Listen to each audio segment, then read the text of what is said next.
Hi students, ఇప్పుడు మనం demand చాప్టర్లో ఎకనామిక్స్లో డిమాండ్ చాప్టర్లో ఎలాస్టిసిటీ డిమాండ్ అనే చాప్టర్లోకి వచ్చాం మనం. అందులో ఫస్ట్ది ఏంటంటే ఎలాస్టిసిటీ డిమాండ్ అంటే ఏమిటి, దాని రకాలు అంటే what is definition by elasticity demand and various types of elasticity demand. Various types of elasticity demand.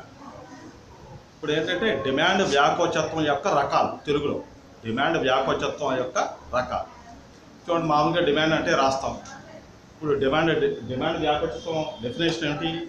ఒక వస్తువు ధరలో వచ్చిన మార్పుల వల్ల ఆ వస్తువు డిమాండ్లో వచ్చిన మార్పులు తెలియజేసేదాన్ని డిమాండ్ వ్యాకోచత్వం అంటే ఒక వస్తువు ధరలో వచ్చిన మార్పులకి ఆ వస్తువు డిమాండ్లో వచ్చిన మార్పులకి మధ్యగా సంబంధాన్ని వివరించేది డిమాండ్ వ్యాకోచత్వం.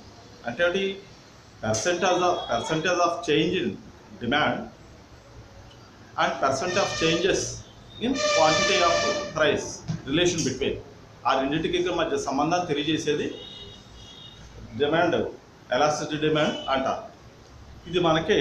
దీన్ని మనకి మార్షల్ అనేవాడు డెవలప్ చేశాడు.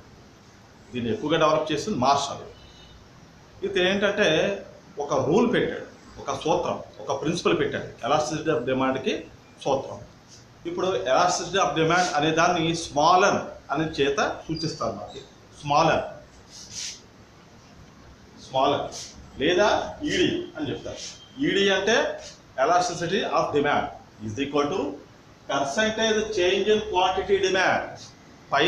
పైన డిమాండ్ ఉంటుంది, percentage quantity of demand, percentage change in quantity demand అంటే డిమాండ్లో వచ్చిన మార్పు శాతం, డిమాండ్ పరిమాణంలో వచ్చిన మార్పు శాతం by percentage change in quantity price.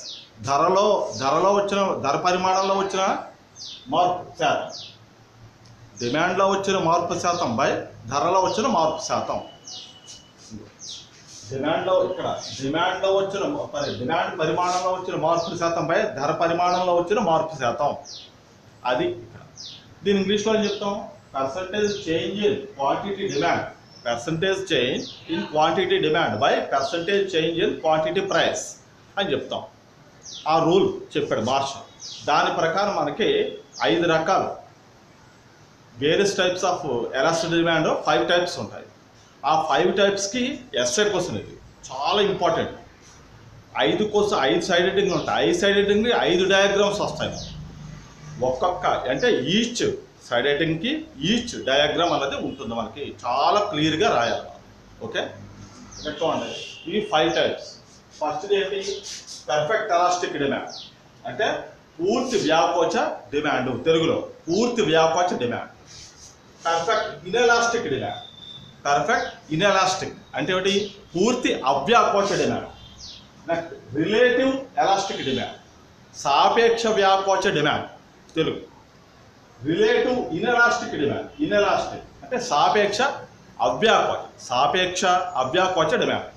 Last unitary elastic demand, ఏకత్వ వ్యాకోచ డిమాండ్. ఒక్కొక్క సైడ్ హెడ్డింగ్కి ఒక్కొక్క దానికి ఒక్కొక్క డయాగ్రామ్ ఉంటుంది. అంటే మనకి 5 సైడ్ హెడ్డింగ్లు వస్తాయి, 5 డయాగ్రామ్లు వస్తాయి. క్లియర్గా వెయ్యాలి, పెన్సిల్తోనే వెయ్యాలి. Should be must. మొత్తం కంపల్సరీ అటెంప్ట్ చేసేది ప్రతిదీ కూడా పెన్సిల్తోనే వెయ్యాలి. ఓకే, ఇది మనకు ఇంట్రడక్షన్ పార్ట్. సార్ వినండి. డిమాండ్ అంటే చెప్పుకుంటాం. ఫస్ట్ డిమాండ్ నిర్వచనం అంటే ఏమిటి? ఇక్కడ ఇదే చెప్పుకుంటాం. Percentage of relation between percentage of change in quantity demanded and percentage change in quantity price is known as elasticity demand. అదే చెప్తాం. ఒక వస్తువు ధరలో వచ్చిన మార్పు శాతానికి అదే వస్తువు డిమాండ్లో వచ్చిన మార్పు శాతానికి మధ్యగా సంబంధాన్ని తెలియజేసేది ఎలాస్టిసిటీ డిమాండ్ అంటాం. దాన్ని మనకి మార్షల్ దాన్ని డెవలప్ చేశాడు. మార్షల్ దానికి ఒక రూల్ పెట్టాడు. ఇదే percentage change in quantity demand by percentage change in quantity price.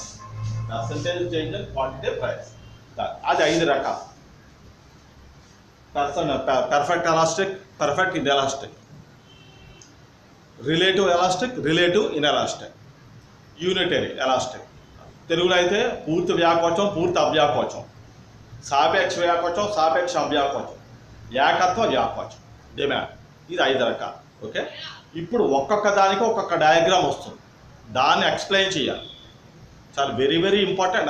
SI question ఇది, కంపల్సరీ పెన్సిల్తోనే యూజ్ చేయాలి. ఓకే, ఇప్పుడు మొత్తం 5టికి మనం 5 డయాగ్రాములు మనం ఎక్స్ప్లెయిన్ చేసుకుందాం. ఓకే.